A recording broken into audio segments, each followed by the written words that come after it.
Hey, it's Darcy from Darcidoesit.com. I'm a St. Louis-based knitter, sewist, spinner, occasional crocheter for a good cause, and I am here with the 14th episode of my podcast. And welcome if you're new here. If you are a previous viewer, welcome back. Thank you again for coming back to catch up with me and see what has been going on in my knitting shenanigans. And I've been up to a lot, and we're gonna get down to the nitty gritty real quick. So first, I'm wearing the Koi tee by Ginkgo Bee, and it's a top down knit raglan style tee, and I'll just stand up so you can see it. And it's got slits on the sides, and it's got a scoop neck also in the back. And it's just a cute summer pattern. If you don't like wide necks, you would have to modify the neck because it is quite wide. But this was one of my favorite knits from not last year, but the year before that. I'm sorry, y'all. I'm gonna have to put my hair up because it's just a little too warm to keep it down. And when you have this much hair like me, and you live in St. Louis, Missouri like me, you know that humidity is really hitting right now. And this is one of the first few, I would say, like consistently warm days that we've had, like where it's been warm for like a whole week or so without rain. We've been getting a lot of rain lately, and I just have been kind of in a funk today. Let me just get my rambles out at the beginning, because I'm a speech pathologist and I went to my school job today. I work in a school, and I walk into school today and it just immediately hits me in the face, and I'm like, oh no, maybe the lady who is the chef has burnt something. I'm thinking, because who else would be in the kitchen? Well, it turns out the men's group was in the kitchen the previous night, and they left some green beans in the oven all night.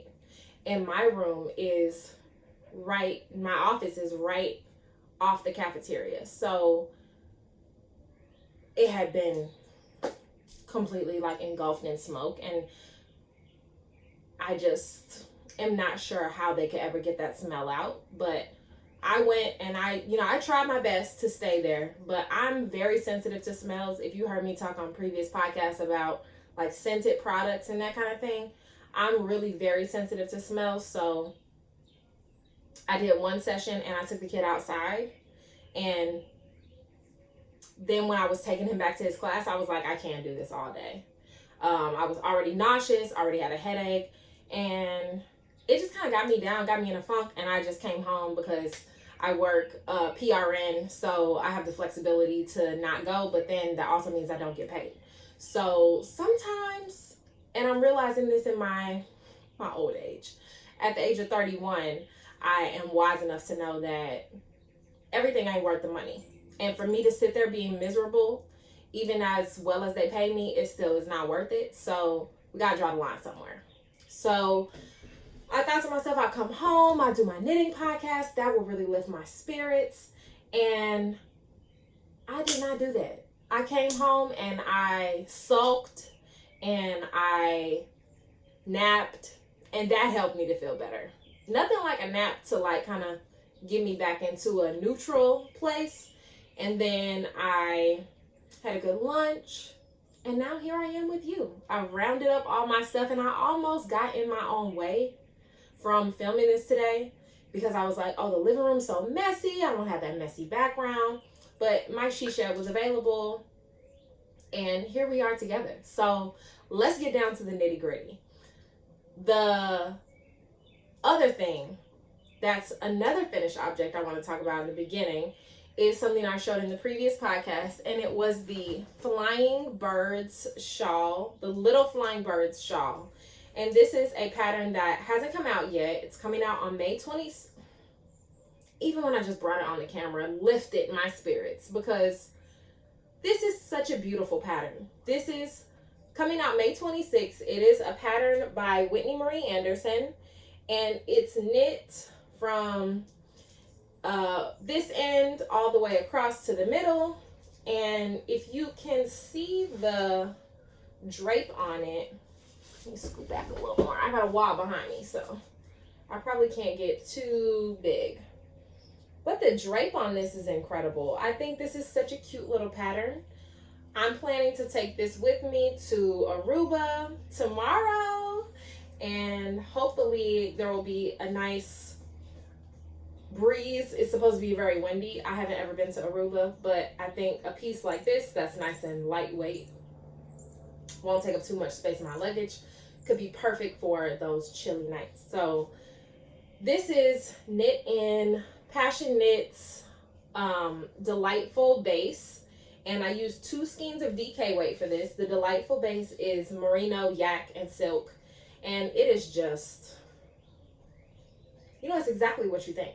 It's the luxury that you think it is, because it really is very nice. So this is probably my new favorite knit, and I'm planning to make another one. The original pattern is, Whitney designed it to be knit in fingering weight yarn, but you know, with an accessory, you're really only limited to your imagination, because there's really no gauge you have to get before you would be able to kind of enjoy it, as long as you're happy with the fabric.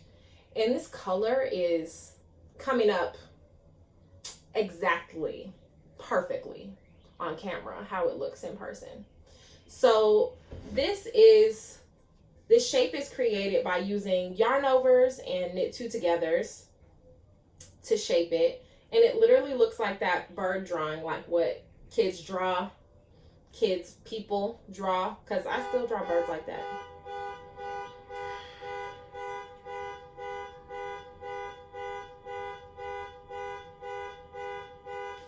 I swear. You can't have nothing nice. Somebody's always setting off their car alarm or something. It's always something. And I wanted to film this earlier, but for some reason, everybody got to cut their grass today. And I said that's enough. I'm not letting anything else get in the way of me recording this podcast today, and I'm not. So I already have plans to make another one of these, and it's my intention to use my yarn that I got from my Skein Dreams box. Skein Dreams is a yarn subscription that Naima Bond runs, and her yarn company is called Sister Anansi Yarn. Have I been leaving out that N the whole time? I think I have. Sister Anansi Yarn. And this is the color that I got based on the movie Dark Crystal. And this is a beautiful single. It's coming up so pretty on camera too. And I think a simple pattern like that's garter stitch would be perfect for a very busy variegated yarn like this. And I think this would be perfect for that pattern. Now, the way it was designed, it was knit with a single skein, and when you get to the midpoint, you start decreasing. But because I have 2, I would get a much deeper kind of V in the middle, and that's what I'm going for, because I already have one that's DK weight, and I want one that's a little more generous. So I've been waiting on the perfect project for this yarn, and I think this is exactly it. And spoiler alert, I have never knit a project with single ply yarn. I don't think I've ever knit a project with single ply yarn. I don't even own much single ply yarn, because I hear people talking badly about it, about how bad it pills, and just how like it doesn't hold up well over time. Well, I'm gonna find out. So I'll let y'all know. If you have had an experience you want to share about single ply yarn, please leave me a comment. Maybe you might do it in time for me to not make a bad decision, but I don't think this would be a bad decision. And this would be more of a light duty kind of project, I wouldn't knit like socks, for example, with single ply yarn. That just seems like a recipe for disaster, unless you were going to hold it up with like a mohair or something like that.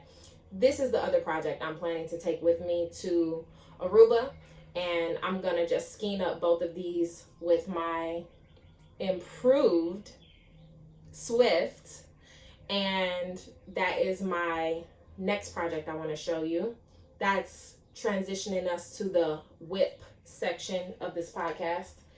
And I had talked previously about changing my Knitty Knotty and my Swift to be a stained color. And I had put a poll on my Instagram stories. If you watched the podcast, you heard me talk about this several episodes ago, and I got into this idea because I wanted to stain and finish my spinning wheel, and I wanted to try out the color on something else before I put it on my spinning wheel. And let me tell you, it turned out magnificent, exactly how I thought. And I'll just bring one piece of my Swift over.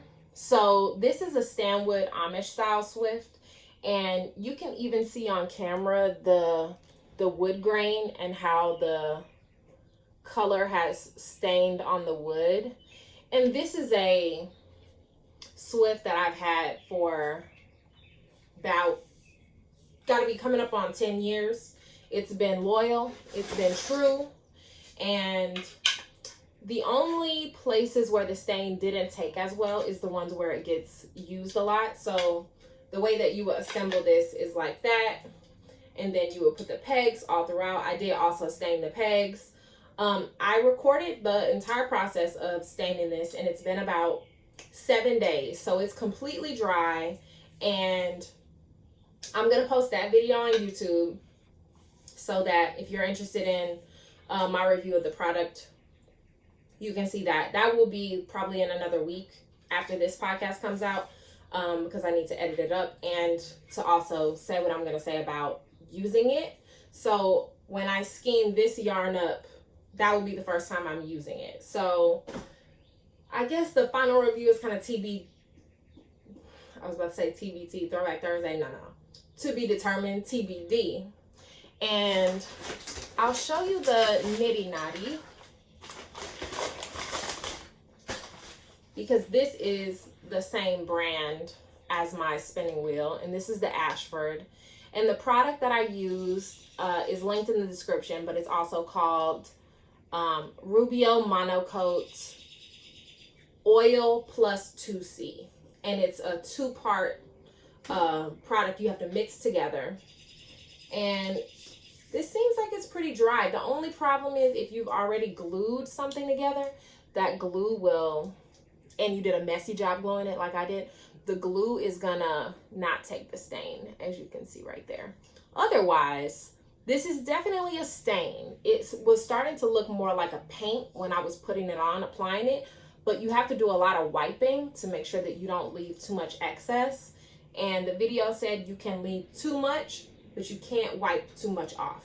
So I'm really pleased with this, and I'm gonna go ahead and do my spinning wheel. It was my intention to stain my spinning wheel before we go to Aruba, because then that would give me time to let it dry without being tempted to use it.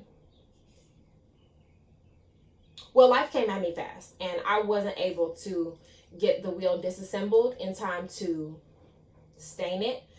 Now, it took me several hours to even just do these pieces.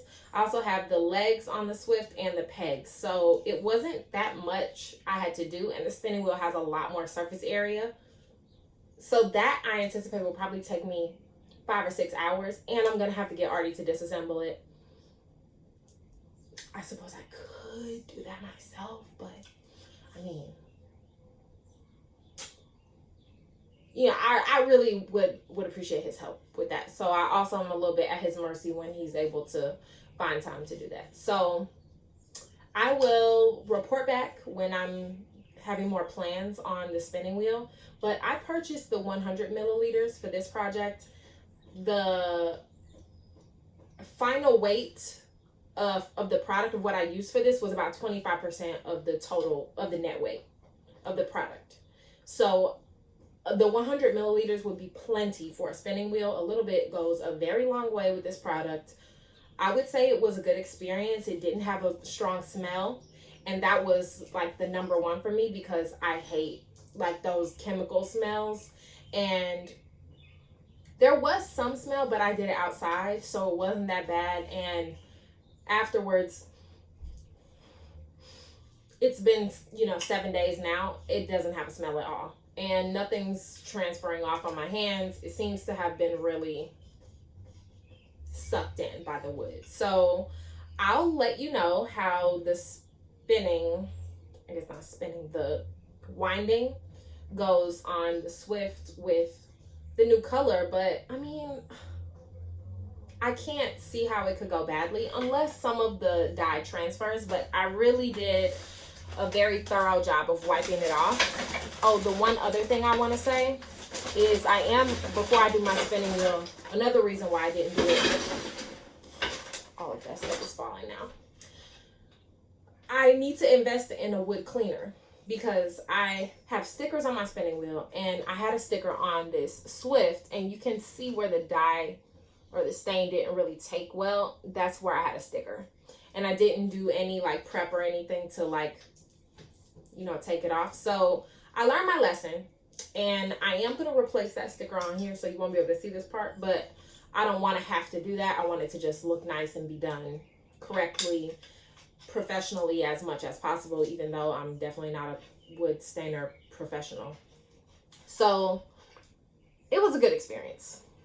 Enough on that. The next thing I want to talk about, and I wrote this on my notes, I'm like looking at my notes over there, is I guess this should have been in the finished section, stitches. So I'm gonna just give a basic overview of what happened and who Stitches is, because I haven't ever been to a Stitches event. I didn't have an opportunity before they abruptly filed for bankruptcy. Stitches was an American, gotta talk about them in the past tense, company that recently announced that they were bankrupt and very much in debt to a lot of vendors who prepaid for booths in the future for shows that will never happen, for shows that they knew were never going to happen. So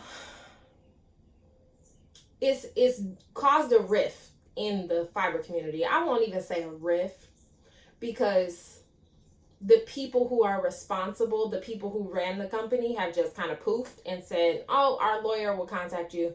I made a post on Instagram and I put their statement and all that. I'll link my Instagram post and you can check it out there. But what a way to go out. So they owe vendors money, the people who have prepaid to vend at festivals that they knew would never happen. They've been in bankruptcy proceedings for a while. And just last weekend, they were hosting an online show and had classes. They haven't paid these people. The teachers. Y'all knew y'all was going broke and still decided to just carry on like normal. It just rubs me such the wrong way. And if you watch my video on Vogue knitting, I'll link that also. The yarn corporations, the yarn festival corporations are just like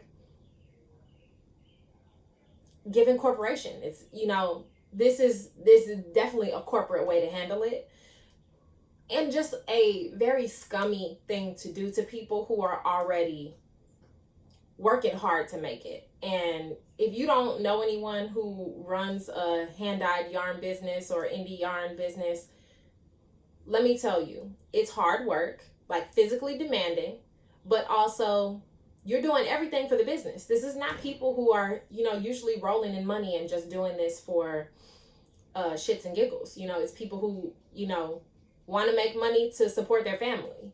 And you're paying thousands of dollars out for a show that you're hoping to make money at, and then you find out the show's not going to happen, so you're not going to make money. And then also, you're not getting your money back for the booth, because now Stitches, instead of refunding everybody, saying, oh, well, we got to liquidate our assets, we broke. So more or less, they've been robbing Peter to pay Paul. And now if you're a creditor, they owe you money, they're going to pay back creditors as is possible. But it wasn't no as is possible when they had their hand out to take money from people. It has just rubbed me such the wrong way. And I'm not out any money, but I know people who are out money, and there's a whole Reddit. I'm not going to link that because I didn't even read it, but I know it's out there. Y'all can spend as much time as y'all want reading up on that, but I just want to mention it because it's yarn related. It just happened, and I don't like it. So that's what I have to say about that. Next, my outline raglan. I showed the yarn for this project on my last episode, and I had one skein wound up. This is the one that's unwound. It is a Trailheads yarn, and this is the base Fundy Tie. It's 55% cotton, 44% linen, and it's a lace weight yarn. And I had knit a little swatch of it, and then I decided to knit another swatch, and I finally got what I was looking for on size 6 needles. And here's how it's looking so far. I don't want to lose any stitches because these are quite fiddly with lace weight. I haven't ever knit a project with lace weight held by itself. So you can see the work is all stockinette, but it does have a little texture in it where it's a little slubby. I do like this project a lot. It is going rather slow though because it's a lace weight, but I'm going to keep at it. And I decided to go back at the end and add this is the neckline.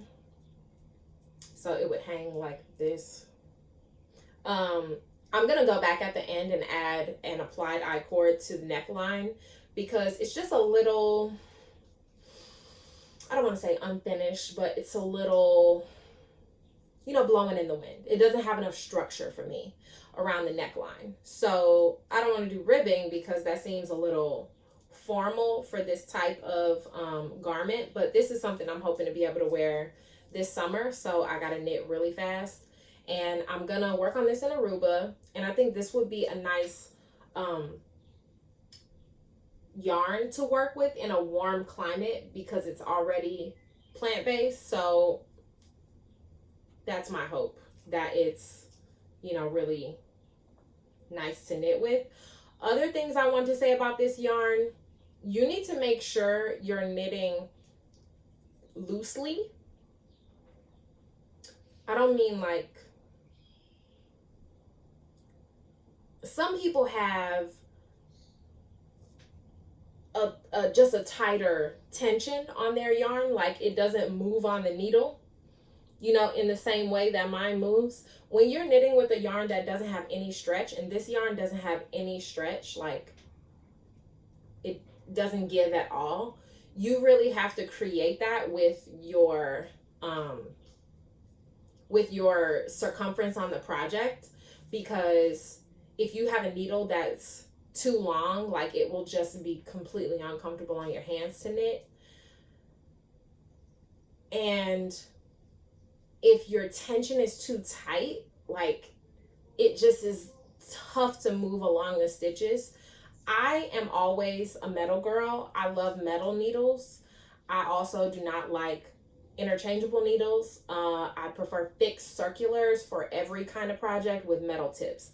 And I can't see how you could knit a project like this with like wood needles or even plastic needles. Oh, sounds like torture, because this it doesn't really want to slide. So having a metal needle, I feel like, is the right move for this project for me. When you will also make a project with a yarn like this, and this is my first, real deep dive into plant-based projects, because it doesn't have that stretch, you need to have a project that has positive ease, because it's going to be impossible to get it on if you don't have any stretch in the project, or you need to have a project that's like ribbed. So any of those ripple projects from Jessie May would be good for a yarn like this, because they already have that built-in stretch from the rib texture.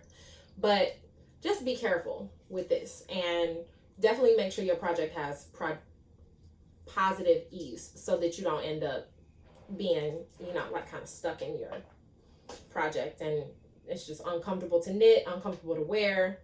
So yeah, I'm gonna say the plant-based yarns definitely are not as malleable or flexible with what type of garment you can make. So just keep your eye out on that. Not as easy to use for beginners, I'll say. I wouldn't recommend like a cotton yarn for a garment to a beginner, especially if you're not exactly sure about your tension and your gauge. I would stay away from that and just work with more animal-based fibers that are more forgiving than plant-based, because they're not forgiving.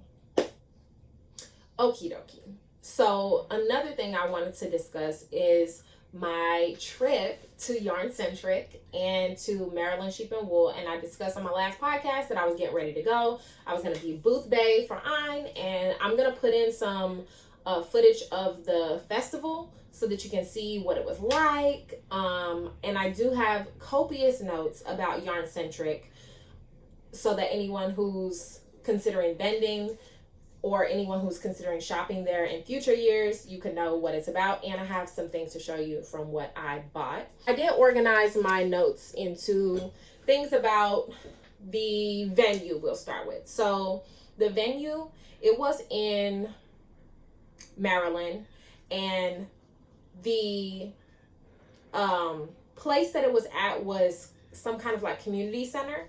And it was organized by 29 Bridges, which is a hand-dyed yarn company. And they just did a great job with this festival. This was, I believe, the second year. And last year it got rained out and it was very muddy, I believe. But this year they had it indoors. And not only was it indoors in a nice place, but it was the right size for the festival. So it was at the Arc on Market Street. It did have good lighting, I wrote down. And it also had very good ventilation. They had AC going, and they also had the doors open the entire time. So even though it was indoors, it still had a lot of ventilation. So it didn't feel like you were kind of like getting smothered. I didn't think to myself like, oh, like, I hope nobody's in here like breathing the COVID. Because there was so much ventilation, I felt comfortable. They had good music playing. So Yarncentick was on May 5th. Today is May 17th. So it's been a little bit since I wrote these notes down. I'm kind of like laughing at my own notes. So the tickets were 2-hour time slots, and excuse me, the first showing or like viewing, I guess, shopping block was from 10 to 11:30 a.m. and that was $20. Then from 11:30 to 1 was $15. 1 to 2:30 was $10, and then 2:30 to 4 was $5. So you could buy a ticket for multiple time slots if you wanted, or you could just buy one time slot. If you attended, please leave a comment and say what your experience was as an attendee. I didn't get to shop a lot because I was working in Ein's booth, but I really enjoyed the meeting people, and it didn't seem like people were really in a rush to get in and out with their time slot. So leave me a comment and say what your experience was. I know some people bought multiple wristbands for those time slots, so they didn't feel rushed, but the cheapest one from 2:30 to 4, that was $5. There was still plenty to see at 2:30. At 4 o'clock when the thing closed, there was still plenty of yarn to buy. I know, because I was watching everybody pack up. So if you chose to get that cheapest time slot to save a little money, you definitely didn't miss out on anything. Like, there was still something in everyone's booth. However, if you were looking to get a Black Pearl Magic bag, you probably should have gotten that first slot, because Shayla did sell out of those, and I did get one, and I'll show it. But let me finish my notes. So this was my first time vending at a festival, but like really being there on the ground level from like start to finish. So like when I was in the PassionKnits booth at Vogue Knitting Live, I showed up and everything was already set up. This time, your girl had to use these guns on the grid walls. And let me tell you, those suckers are heavy. It was definitely work. And grid walls, definitely tough to put together, very awkward to carry them. I had a few spills on the dolly with the grid walls. There's a learning curve. So the volunteers, that's another thing I want to make sure to mention about Yarncentric. The volunteers were incredible, like truly above and beyond. So we were setting up the booth, and you know, the doors were about to open and all the yarn wasn't up on the hooks yet, on the pegs, whatever they're called. And the volunteers were like, oh my gosh, do you guys need help? And we were like, yeah. And they were like, okay. And they literally got to work putting the yarn on the pegs. And I was just like, wow, I've never been at a festival where the volunteers were, I don't want to say useful, but like at Vogue Knitting, the volunteers were just kind of more for decoration, for a little pizzazz. Whereas the volunteers at Yarncentric were actually very helpful. They were circulating around, not just like, oh, do you need a bottle of water? Like, they were really there to help you. Like at the end, we didn't need help packing up, but a lot of the vendors got help from volunteers packing up, and it was just excellent vibes. Like, they really did a great job organizing that festival. I also wanted to say lunch was available for the vendors. That was a great courtesy from the festival. There was a coffee and bakery stands at the festival. So the only thing, there was also food trucks outside, but because I was helping in the booth, I didn't get a chance to get to the food trucks before they left. So the food trucks need to stay the whole time next time. Perhaps they had a really good showing at the show and they sold out and that's why they left. We need more food trucks next time. That was something we could improve. There was a huge variety of vendors at Yarncentric. It was kind of all yarn tangential businesses. So there was sewing, embroidery, bags, yarn, notions, quilted stuff. Like, there was just all kinds of fiber situations. So something for everybody, literally. As I said, the organizers were very good, and this was information I got from Ayn, who runs PassionKnits Yarn, because I was working in her booth. She was the one that was in communication with them previously. I kind of just showed up to help her on this day of the setup. So there was good pre-event communication, according to her. There was a really nice photo backdrop, which I think is an incredible thing to add to a festival so that people can do the promotion for you. If you're a organizer of a festival, that's something that's an easy thing you can add to help to promote the event in the future if you're planning to do future years. The festival was well attended.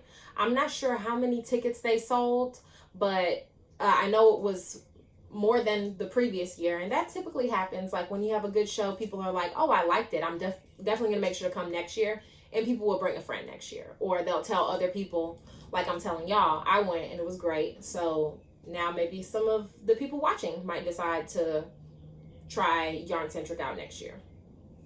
So some trends that I noticed: a lot of people had assigned pooling yarns, and a lot of people had samples with assigned pooling yarns on display.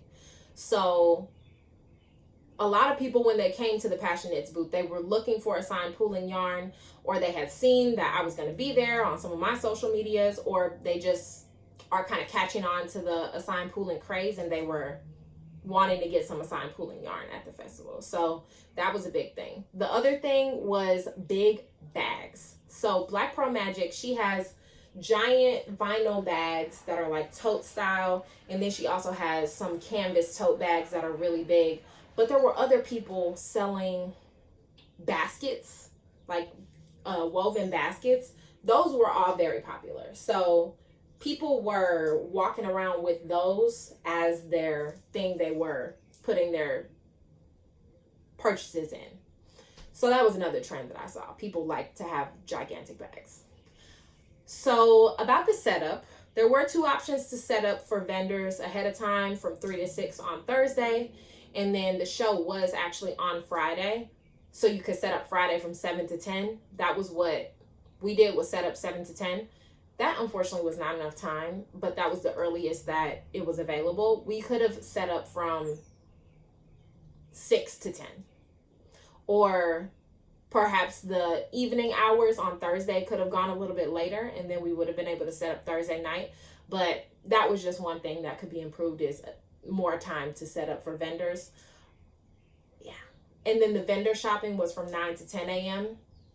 where people were just kind of moving around inside.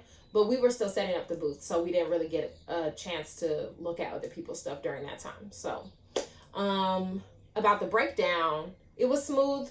The volunteers, 10 out of 10. Really, honestly, I can't say enough about the volunteers, because it was a great experience.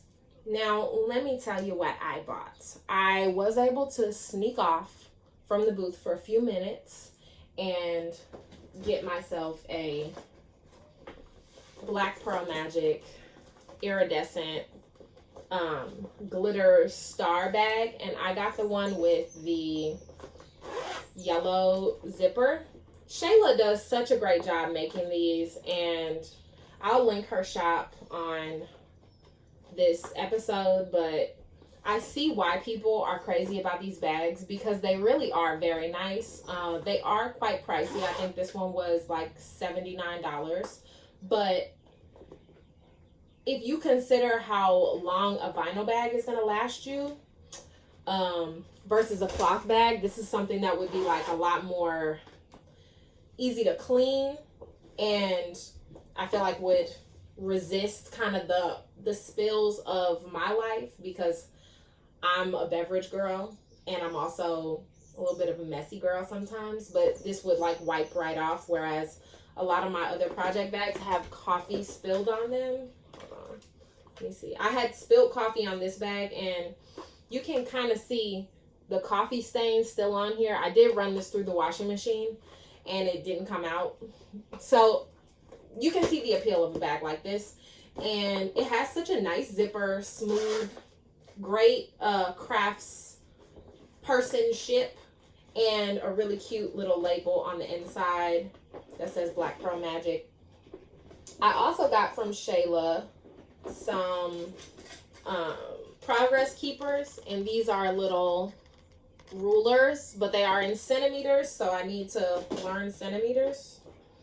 I'll talk about the stuff that's in here in a sec, because that came from Maryland Sheep and Wool. But Yarncentick gave, I think they gave to every person that bought a ticket was a tote bag.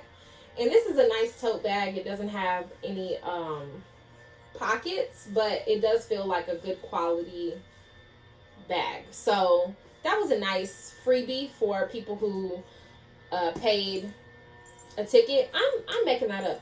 I don't know that people got these. You might have had to pay for these, but they did give me one. So perhaps they're still on sale.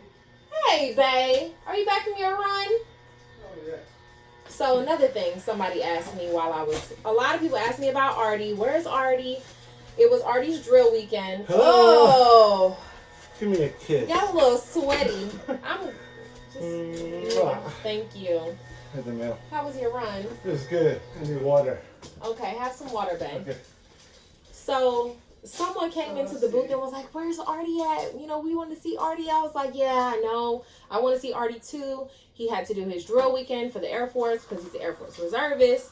So his reserve service is basically 1 weekend a month. It's like a part-time job, but you have to go that 1 weekend a month. So that was unfortunately his drill weekend. So he had to be there. And this woman came into the booth and do you know, she said, oh, you know, we wish we could see Artie and if he's still in the picture. And I'm like, girl, yes, he's in the picture. Like, that was like just a crazy extreme to go to.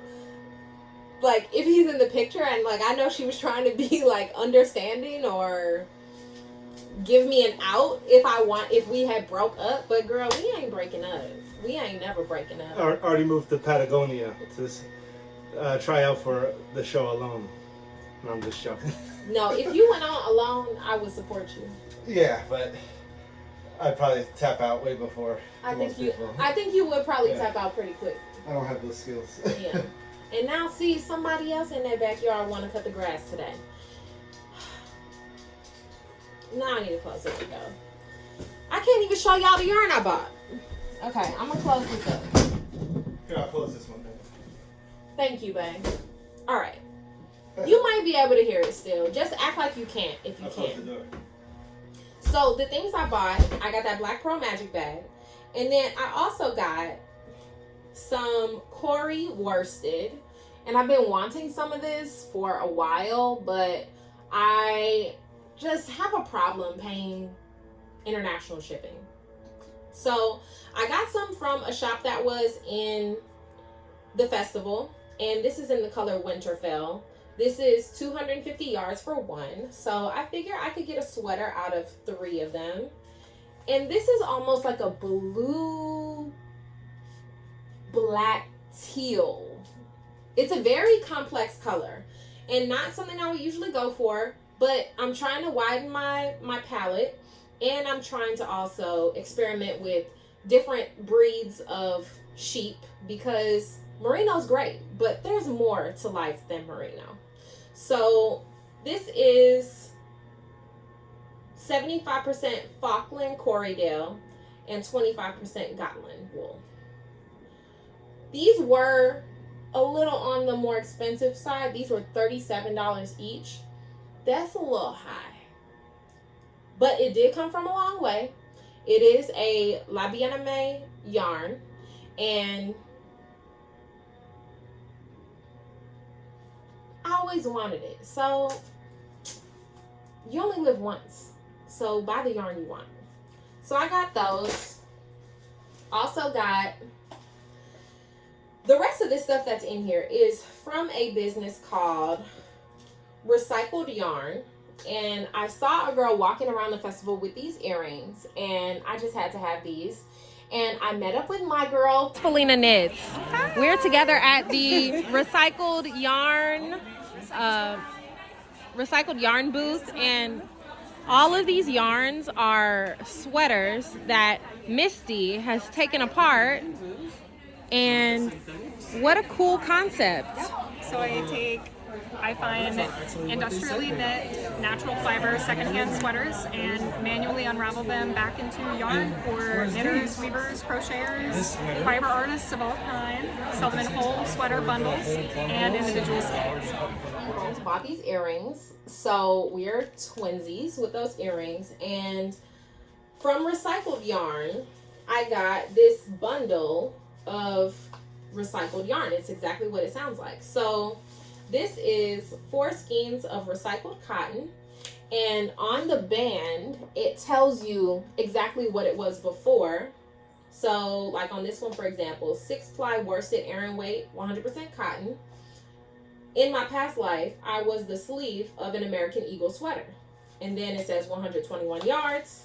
On this one, in my past life, I was the front of an American Eagle sweater. So the lady who runs this company, Recycled Yarn, buys thrifted sweaters, washes them, and then takes them apart and gives the yarn new life. So you have to buy the yarns in a sweater quantity, and this whole bundle was $60. So $60 for a sweater quantity of cotton. I think that's pretty good. I thought that was a great deal. So I've always wanted a kind of marled, like black and white sweater. And I have an idea for what I want to make with this. And in the Michelle Obama Vogue magazine, people had such a fit to have this magazine, but I never see anybody actually knit anything from the magazine. But I want to knit this Bostonia sweater. And this is a pattern from Hannah Thiessen. And Hannah worked in the yarn industry, and she was very generous in giving me tips when I had first announced that I was going to start Fiber and Color, a yarn subscription business.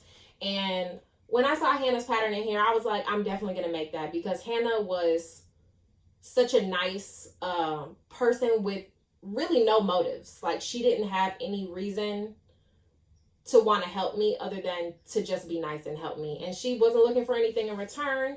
And when I saw her pattern in here, I was like, I'm definitely going to make that. And this is the perfect yarn for that pattern. Check that out. And it's nice and airy. So that's what this is going to become. So that and this lace weight soy, 100% soy yarn. This is 1,000 yards of soy yarn. And you can see just, this is like super, super lace. And this I also got from Recycled Yarn, and she was getting a closeout on this from some kind of machine sock company. And I just thought, oh, that's kind of a novelty. Like, maybe I'll hold that double with something. Soy yarn. Who even knew? So that's what I got from Yarncentick. Now I got another big ass bag over here at my feet with all of the stuff that I got at Maryland Sheep and Wool. So if you're familiar with Rhinebeck, then you know that's like the New York Sheep and Wool Festival. And that happens in the fall. And it happens in upstate New York in Rhinebeck.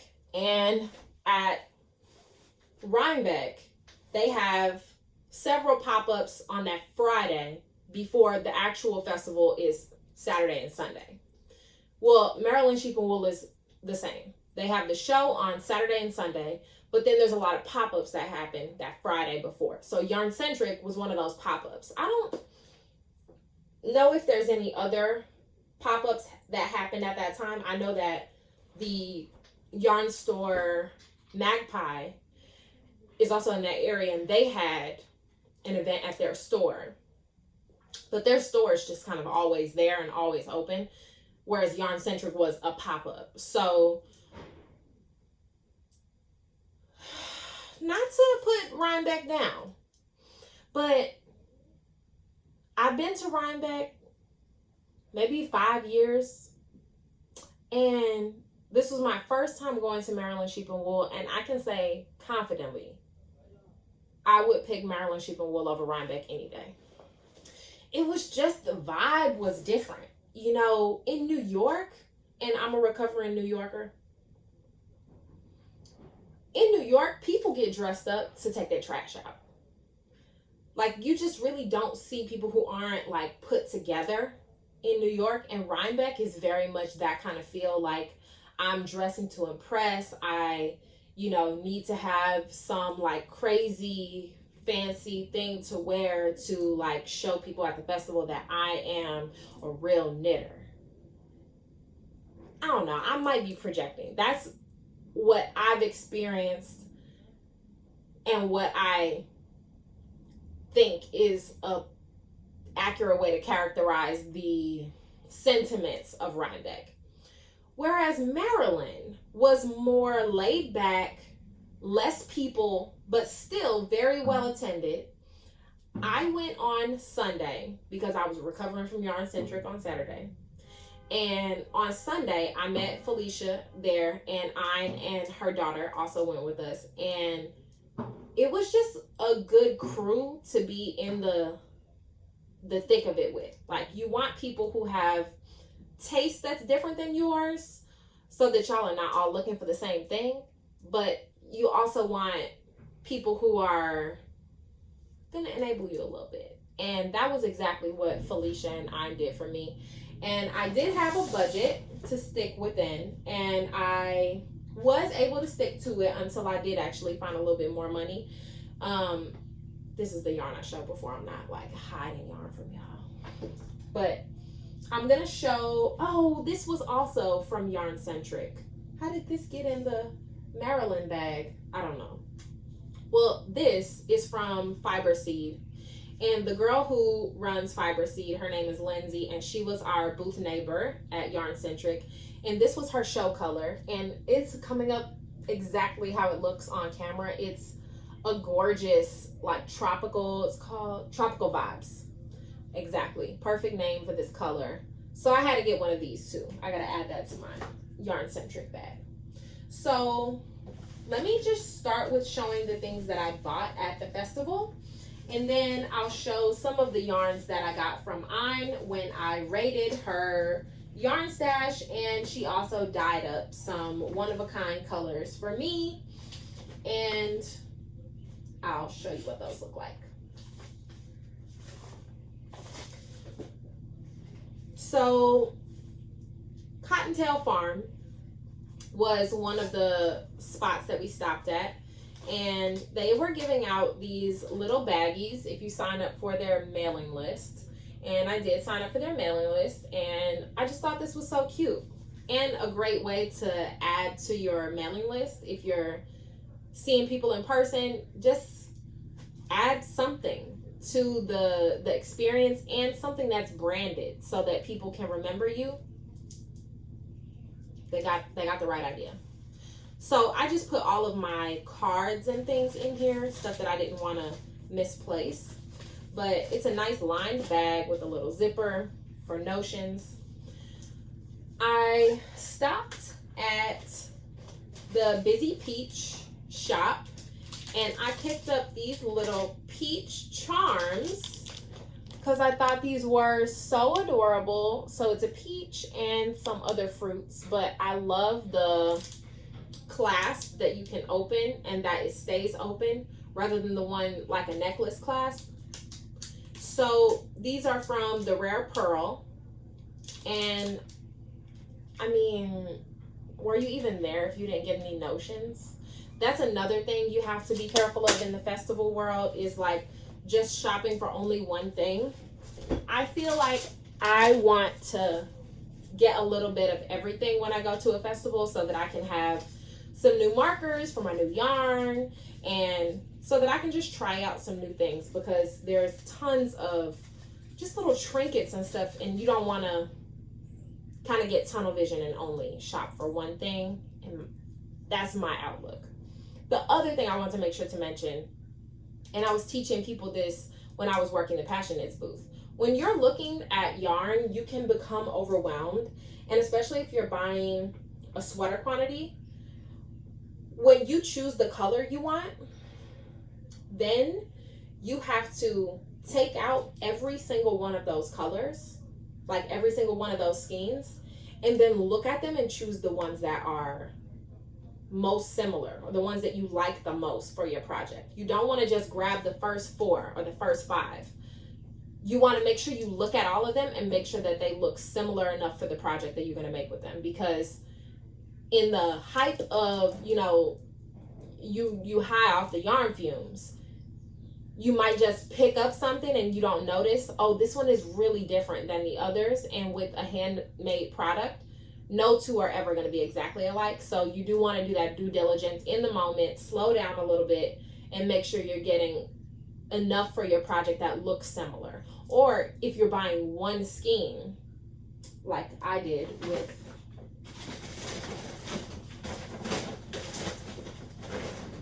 with this from CCs Wool, you want to make sure it's the one that has the characteristics that you like the most about it. So there were probably 50 of these. This was the CCs Wool show color from Maryland Sheepman Wool, and there were a lot of these to choose from. So I stood there for quite some time trying to decide, is this the one that I really love? And this is 4 ounces, 560 yards, and this is the color Tulip Fields. And I thought this was just absolutely gorgeous pink, and it has some purple in there.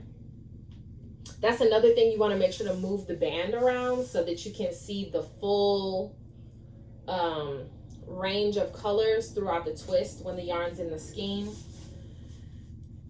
I love this. Now, CCs has just like a great bounce to their yarn, and this is a very generous 4 ounces.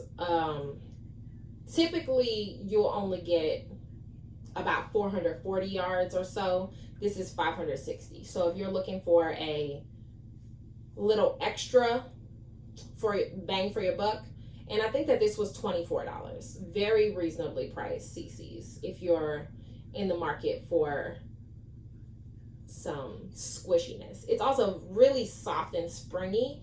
It's a 2-ply, and I'm excited to make something with this. So I've got that on deck.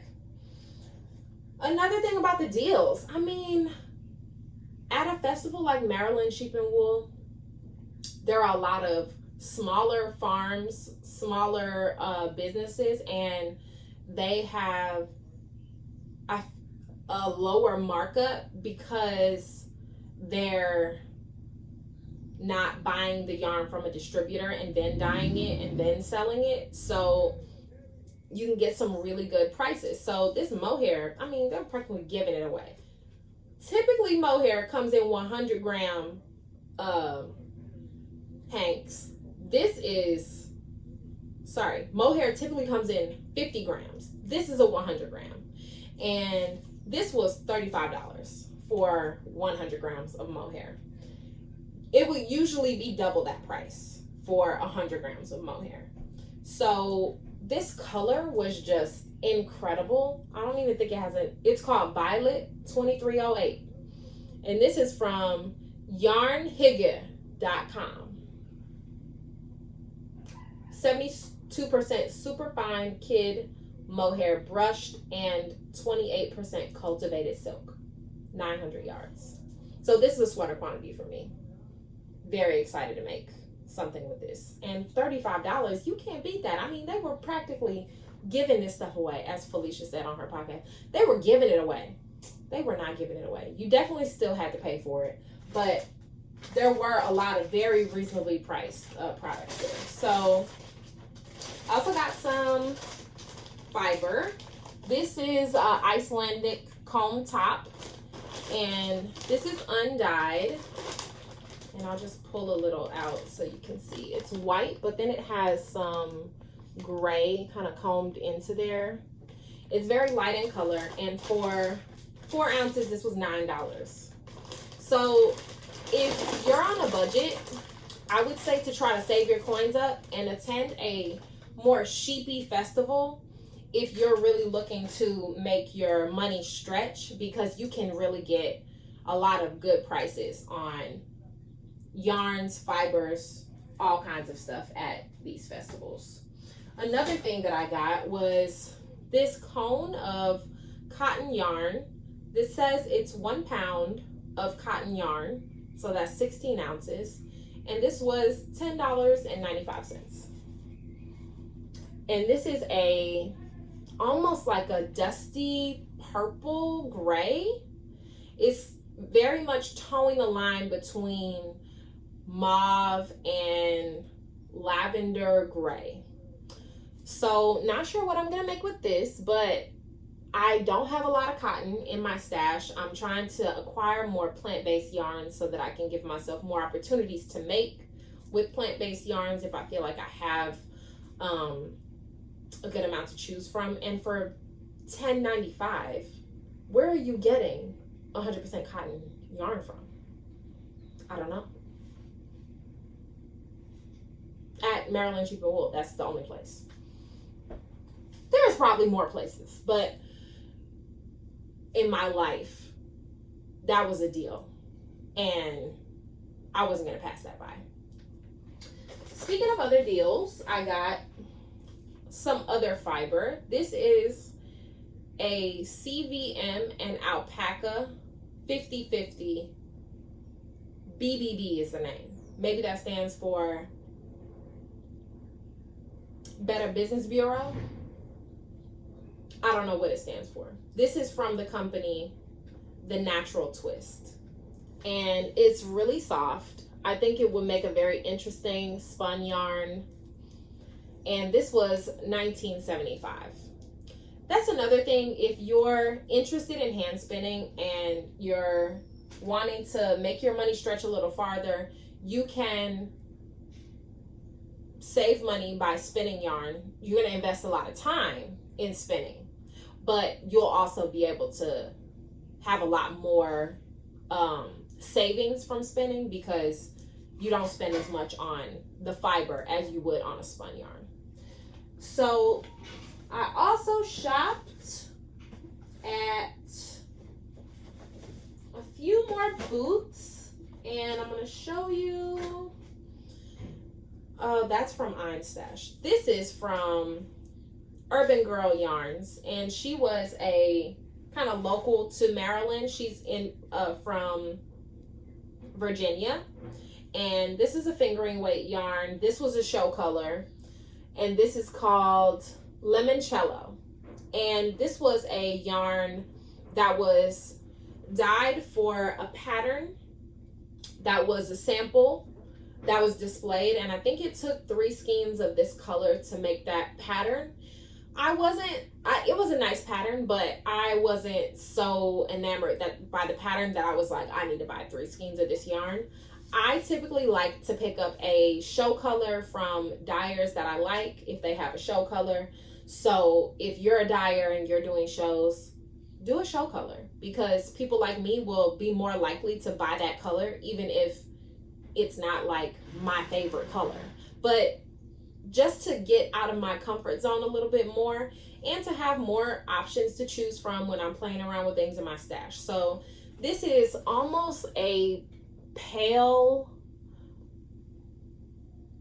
lemony neon, but then it has some blue also. I don't know if you can see that blue in the camera, but there's some very light blue speckling. Yeah, see, there's a blue spot. And these are just like very rare throughout the skein, but I thought it was just a very interesting color. So I got one of these from Urban Girl. And there were, like I said, when you are choosing when you land on the color, look through all of the skeins to decide which one you like. I looked through a lot before I chose this one, but I'm very happy with this one because I chose it out of, like 50 that were there. So make sure to look at that. It's just a good way to shop for yarn when you don't, have a project in mind. If you're not gonna use it immediately, really make sure you still like it, because you're spending your money on it. Even if you decide to gift it to someone else, you can still feel good about it because you're like, I picked this one, I know I like that one. The last thing I'm going to show you that I bought was my drop spindle. And if you follow me on Instagram at Darcidoesit, DARCIDOESIT, you'll see I posted about this Snyder spindle, and I didn't even know this was a thing, but apparently this guy, Scott Snyder, is a very well-known, I think carpenter is the name of people who make spinning wheels because it's wood. But this is such an interesting looking spinning wheel. To me, it looks like a bike wheel, and I think it was $27. This is the second spinning wheel that I have in my collection, and this was, what's on here is a fiber that's Corriedale Bamboo Mulberry Silk, and this was $15.60 for 2.4 ounces. And it's a very lofty bat that was carded, and it's spinning up beautifully.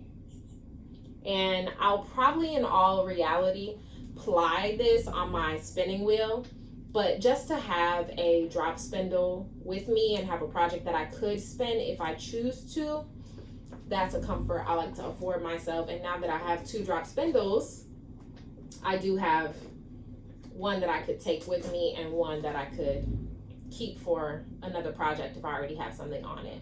So another thing I wanted to say about the Black Pearl Magic bag, a problem that I have with cotton project bags and fiber is that the fiber sheds so much on the inside of project bags. The vinyl bag is really nice for having fiber in it because it doesn't cling to the bag. So that's another reason why I think these bags are worth it. And this is a shameless plug for Shayla. This is unpaid. I just really love these bags, and seeing people walk around with them definitely influenced me to want to have one. And I regret not getting one of the giant tote bags like this, because those were incredibly useful. And when you're acquiring a lot of yarn during the course of a festival, it's just better for the planet in general if you already have a large bag that is going to be reusable. And a bag that you really love and are kind of magnetized to is a bag that you're going to want to reuse over and over again, and then you're going to use less plastic bags. It's good for the economy. It's good for everybody. So the last thing I'm going to show is the yarn that I'm dyed for me, and these are custom colorways that are one of a kind, and I am completely smitten with these colors. And she dyed these up while I was there. My fiber has shed all over them, so don't judge the yarn by the fiber that shed on top of them.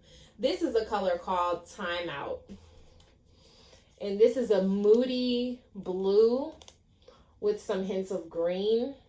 I love this color. I have a sweater quantity here, and these are gorgeous.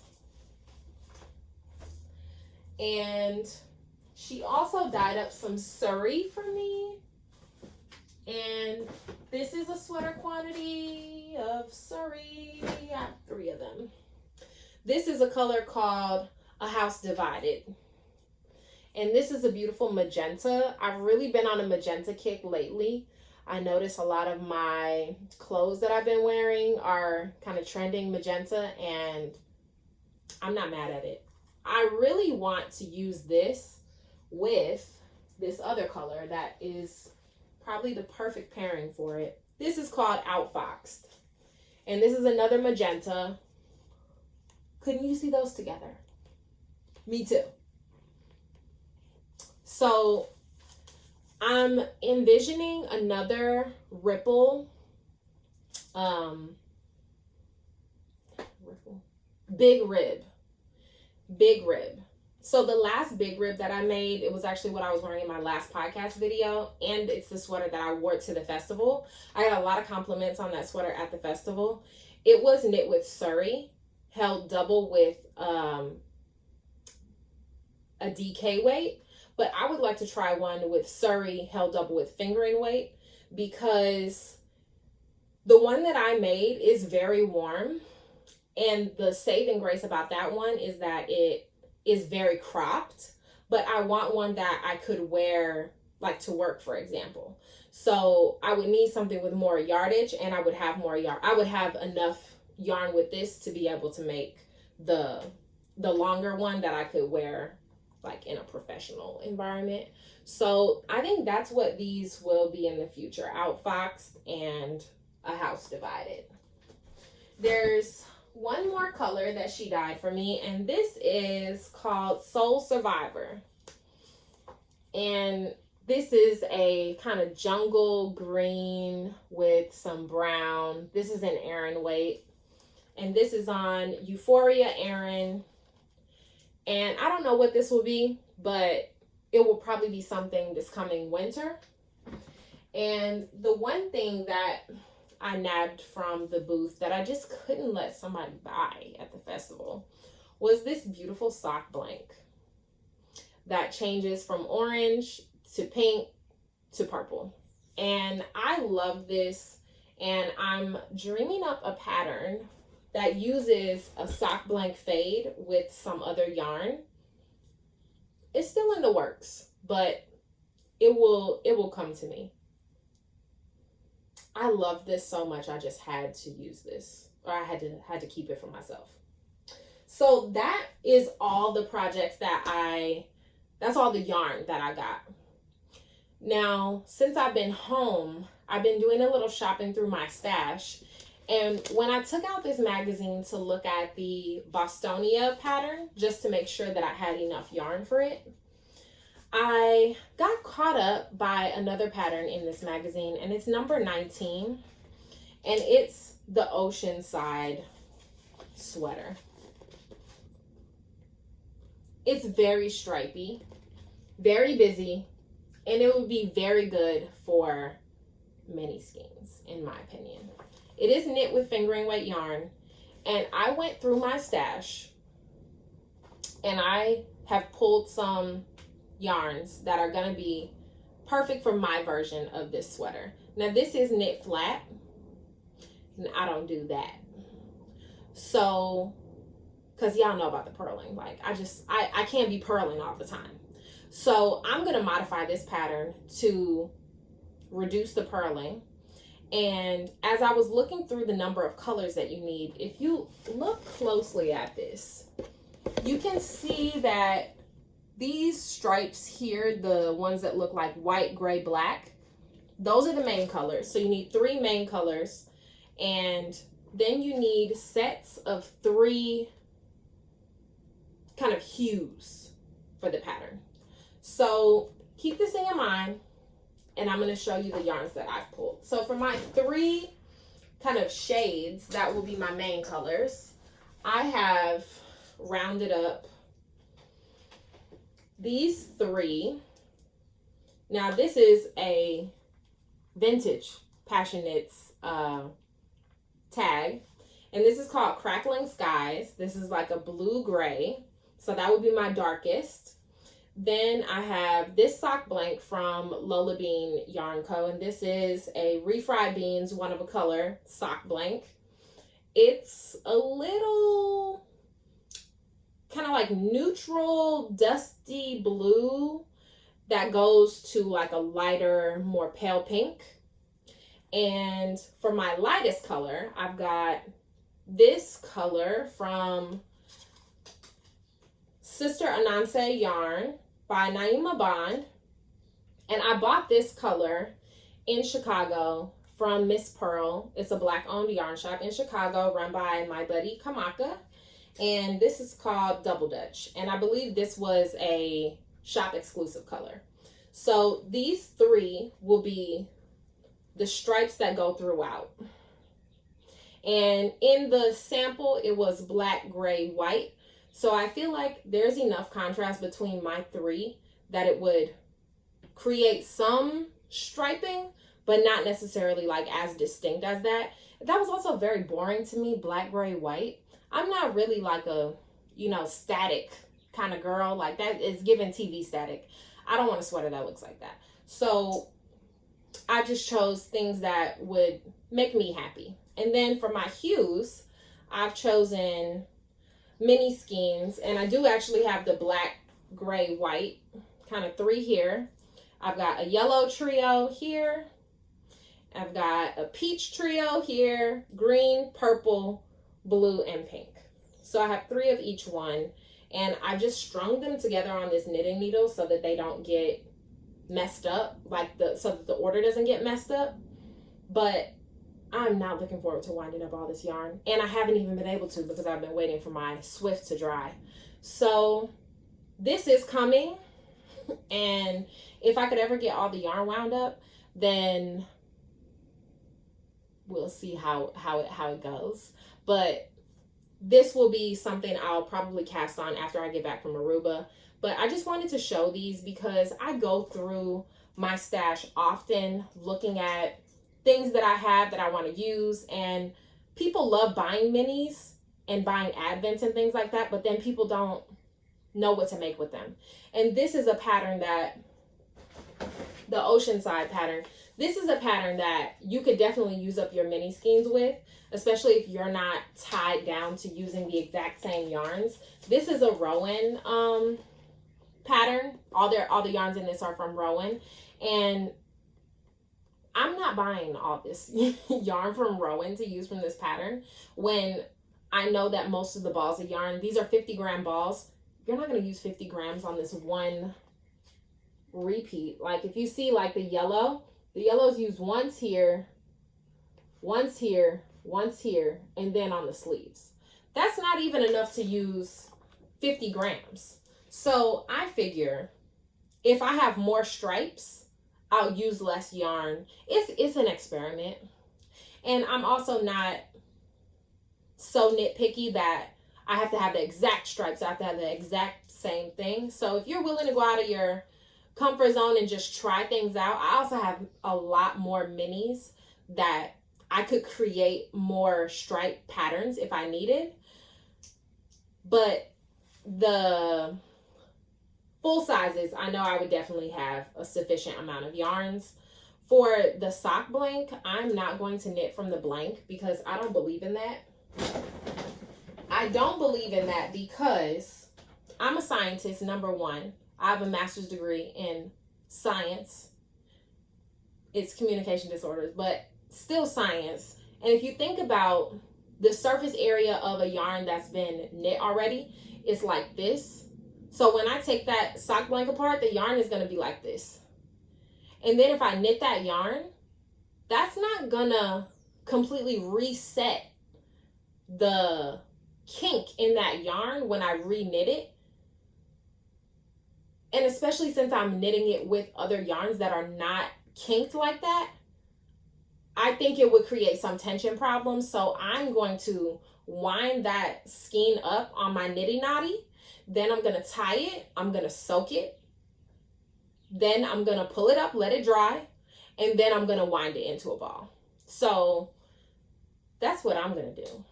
I don't have a snack today. And this episode has got pretty long already. And Artie wants me to go for a walk with him. And I have been looking forward to that all day because as I had mentioned, I had kind of been in a funk. So I want to get outside, smell the smells of outdoors, and get ready for my last day of work tomorrow before the school year is over. And we head to Aruba on Friday. So if you have made it to the end of this episode, I want to thank you for sticking around. And if you attended Yarncentick and or Maryland Sheep and Wool and you have something you want to share, please leave me a comment. If I met you in person, thank you for coming up to me and saying something. It is so nice to meet people in person, especially since like I just kind of have been posting on the internet during most of the pandemic, and I hadn't really been out anywhere to meet people until recently. It's really nice to meet people in person. If you saw any of my samples at the shows and gave me a compliment, or you saw my patterns online or on Ravelry, a lot of people said that they had seen the Cuddle Puddle wrap on Ravelry and wanted to make it, were in the booth to buy yarn for it. Thank you. I will see you in my next episode. And if you like this video, please give it a thumbs up and subscribe. And I'll see you on the other side.